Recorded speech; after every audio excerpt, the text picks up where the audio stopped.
Alors pour mettre en application tout ce qu'on a vu tout à l'heure dans le chapitre dédié au diabète, donc ici nous avons un menu donc à corriger, donc un menu totalement basique qui se compose d'un petit déjeuner avec 2 tranches de pain de mie de 40 grammes, 15 grammes de confiture et un café au lait écrémé sans sucre. Pour le déjeuner, donc 100 grammes de betterave avec vinaigrette, 250 grammes d'hachis parmentier et une banane. Pour la collation, 2 carrés de chocolat. Et pour le dîner, donc 120 grammes d'omelette, 10 grammes d'huile d'olive pour la cuisson, plus 100 grammes de carottes râpées, donc avec vinaigrette. Le but de cet exercice-là, donc si vous voulez, vous pouvez faire pause maintenant, essayez de corriger ce menu-là et par la suite donc voir la correction avec moi. On va analyser chaque repas. Commençons par le petit déjeuner, donc il est composé de 2 tranches de pain de mie. Pour la quantité, c'est ok. Cependant, donc le pain de mie, c'est un aliment ultra transformé, donc vaudra mieux changer cela et miser plus sur du pain complet, du pain à base de céréales, etc. Pourquoi? Parce que, étant donné que le pain de mie, c'est un aliment ultra transformé, tous les aliments ultra transformés ont un index glycémique assez élevé.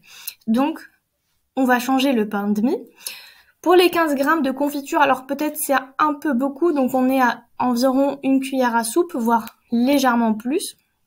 Et donc le café au lait, donc il est écrémé et il est sans sucre. Donc là c'est bon, il n'y a pas de souci.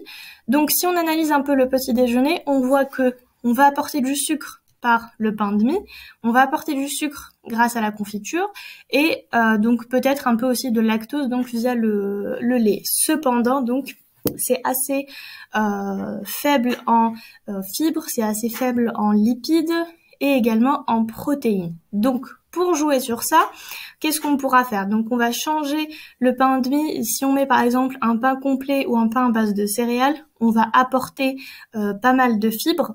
Pour la confiture, on va réduire légèrement la quantité, donc environ 10 grammes, ça sera bon. Et par contre, on va ajouter une source de lipides. Donc par exemple, si on part sur des tartines, donc 2 tranches, ça nous fera 2 tartines, on va rajouter 5 grammes de beurre par exemple.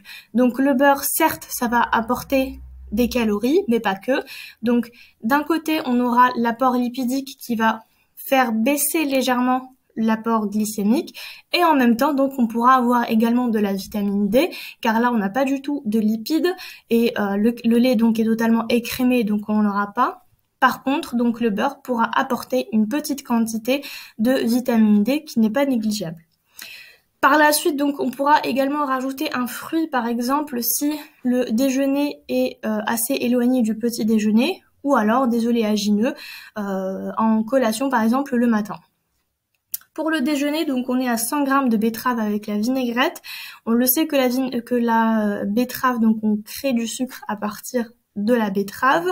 Donc, on peut réduire légèrement la quantité de betterave et ajouter un autre légume avec, par exemple du concombre ou de la salade, donc de la laitue.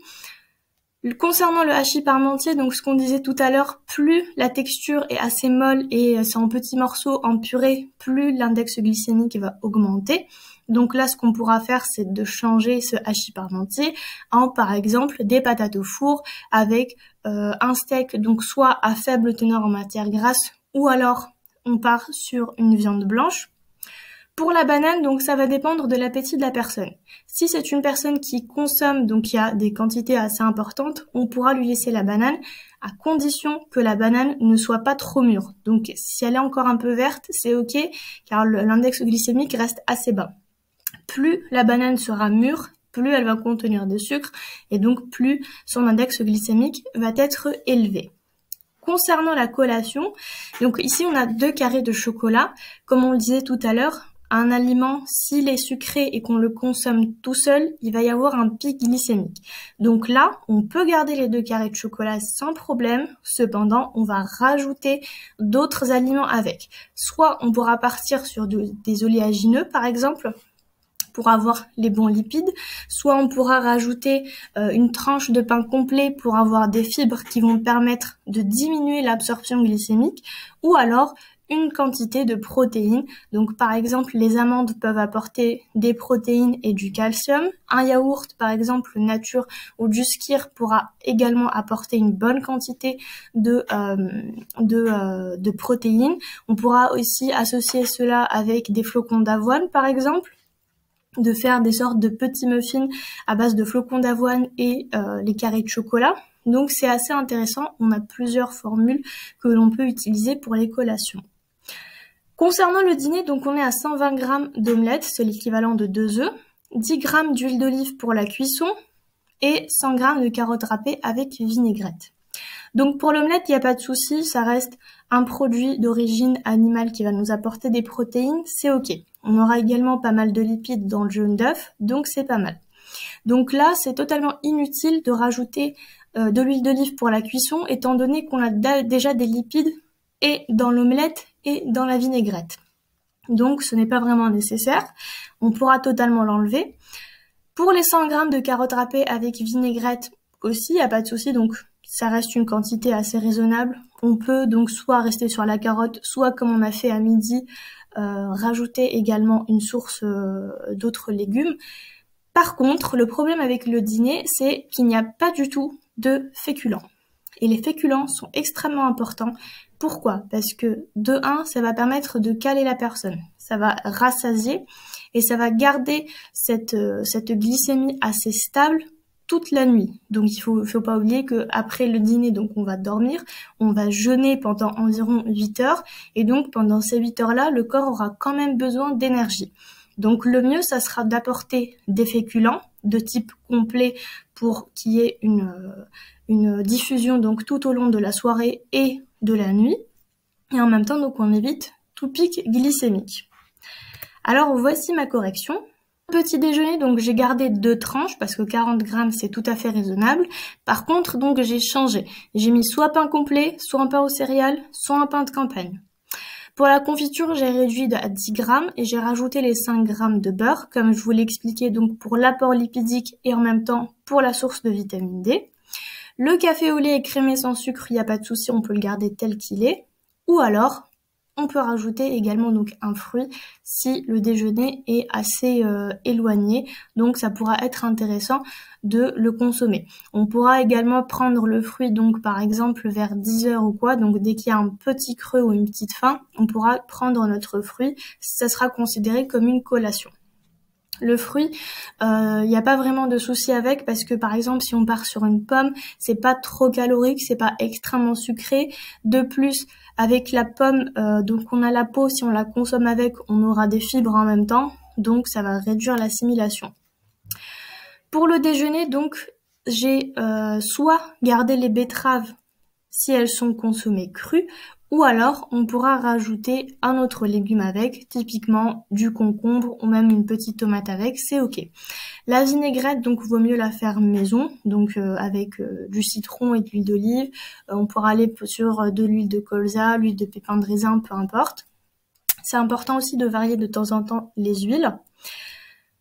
Pour l'hachis parmentier, donc j'ai totalement enlevé l'hachis parmentier et j'ai remplacé par des pommes de terre au four avec un steak à faible pourcentage de matière grasse ou alors avec une viande blanche. Et la banane, donc comme je vous l'ai dit, si la personne a un fort appétit, on pourra garder la banane à condition qu'elle ne soit pas trop mûre, ou alors on pourra remplacer ça avec un fruit et un yaourt de type pomme, poire, fraise, peu importe. Donc ça va dépendre des fruits de saison. Concernant la collation, donc comme vous le voyez, j'ai gardé les 2 carrés de chocolat parce que c'est important d'avoir quand même du plaisir. Cependant, j'ai rajouté des oléagineux ou alors du skyr. Vous pouvez les associer les deux, tout va dépendre du profil de la personne. L'intérêt des oléagineux, ça va être d'apporter de bons lipides, donc de bons gras, et aussi ça peut être une source soit de protéines, soit de minéraux en fonction de ce qu'on choisit. Donc l'amande sera assez riche en protéines et en calcium. La noisette par exemple sera beaucoup plus riche en graisse, en bonne graisse, etc. Pour le skyr c'est assez intéressant parce que c'est vraiment une source de protéines non négligeable, c'est extrêmement riche. Donc soit on peut directement mettre carré de chocolat et skyr, ou alors carré de chocolat et oléagineux. Si par exemple la personne a une activité physique, on pourra rajouter et les oléagineux et le skyr en même temps. Ça va apporter et des protéines et des lipides et les bons glucides. Donc ça sera un peu mélangé et on aura donc une collation assez équilibrée. Le but de la collation, c'est qu'elle soit consommée tous les jours à une heure fixe. Donc pour habituer le corps à recevoir une quantité donc d'aliments à cette heure bien précise et que ça soit pas vraiment un grignotage ou juste des petites fringales.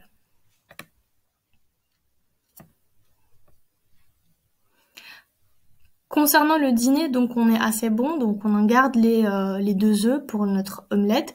J'ai enlevé l'huile d'olive parce que c'est pas vraiment nécessaire, donc l'omelette n'aura pas besoin d'huile en plus, sauf si la poêle n'accroche pas parce que c'est quand même important. Et avec, donc j'ai gardé les 100 g de carottes râpées avec la vinaigrette toujours faite maison. Et avec ça, donc on va rajouter une portion de féculents. Donc ça peut être du riz, des pâtes, du quinoa, du pain, c'est comme vous voulez. Le mieux c'est que ça soit complet pour une diffusion donc plus lente. Mais on essaye toujours d'avoir des féculents à chaque repas. Concernant les lipides, donc notamment l'huile à proprement parler, on essaye d'avoir 2 cuillères à soupe sur toute la journée. Donc là, on a nos 2 cuillères à soupe parce qu'on a de l'huile dans la vinaigrette à midi et le soir, donc c'est d'accord. Si par exemple le soir il n'y avait pas de vinaigrette, on aurait pu garder les 10 g d'huile d'olive pour la cuisson. Donc on essaie d'adapter. Pour les oléagineux, donc on va se contenter d'une poignée qui est l'équivalent de 15 g environ. Donc une poignée d'oléagineux, c'est tout à fait correct. C'est ni trop gras, ni trop peu, donc ni pas assez. C'est vraiment la bonne quantité à consommer, surtout pour une collation. Donc il faut savoir que pour ces menus ou ces repas-là, il n'y a pas vraiment de bonne ou de mauvaise réponse. Il faut juste se rapprocher au maximum de l'équilibre alimentaire et de répondre aux besoins de la pathologie. Donc là, on est à une répartition des glucides de 25% le matin, 10% sur la collation et le reste sur le dîner et le déjeuner. Donc là, on est assez correct. Il n'y a pas de glucides qui sont consommés tout seuls. Il n'y a pas un excès de glucides non plus. Tout est réparti de manière correcte et qu'on peut totalement manger convenablement avec des quantités assez importantes, donc qui vont rassasier la personne. On peut également se faire plaisir tout en respectant notre équilibre alimentaire.